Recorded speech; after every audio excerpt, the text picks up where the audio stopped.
The trumpet.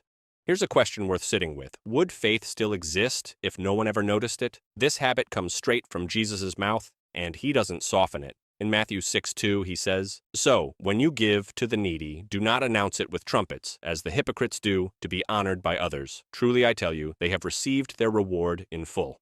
The Pharisees turned generosity and prayer into a performance. They prayed loudly on street corners. They gave in ways that drew attention. They made sure holiness was visible. Jesus doesn't question whether they gave or prayed. He questions why. And his verdict is chillingly simple. They have received their reward in full. In other words, human approval was the goal. And once that approval is received, there's nothing left to receive. Now, fast forward. The trumpet today doesn't sound like bronze horns, it sounds like notifications. Many modern Christians post the open Bible next to the coffee cup with a thoughtful caption. Some record acts of compassion so others can see their compassion. Over time, private devotion can quietly turn into public branding. And here's the uncomfortable truth. Most modern Christians don't start doing this to be fake. They start because being seen feels encouraging, affirming, safe. But Jesus draws a quiet, firm line. He says in Matthew 6:6, "But when you pray, go into your room, close the door, and pray to your Father who is unseen. Then your Father who sees what is done in secret will reward you."